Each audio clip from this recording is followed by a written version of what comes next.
এরা আমাদের কাছে আমানত। শত বছরের ইতিহাসে হিন্দু ভাইদের সাথে আমাদের কোনোদিন ঠেলাঠেলি হয়নি। ওরা যাদেরকে বেশি ভালোবাসে তারাই তাদেরকে বেশি ছুরি মেরেছে, আর আমরা ডানপন্থীরা তাদেরকে পাহারা দিয়েছি। ঠিক না? ঠিক। পুরস্কার হিসেবে তারা আমাদের সাইফুলকে রাস্তায় ফেলে জবাই করেছে চট্টগ্রামের। এই ইসকন হলো উগ্রবাদী হিন্দুদের। এই ইসকনের সদস্য হলো, মেইন লিডার হলো মোদি। এই মোদির হাতে লক্ষ লক্ষ মুসলমানের রক্ত।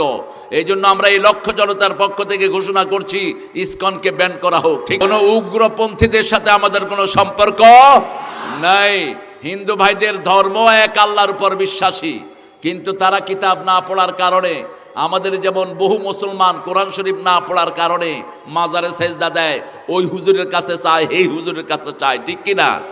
ওরাও ডিরেল হয়ে গেছে। মূর্তি আপনারা বানায় কোনো ফায়দা পান না প্রিয় হিন্দু ভাইয়েরা, এটা আপনারাই হাত দিয়ে বানান। আপনি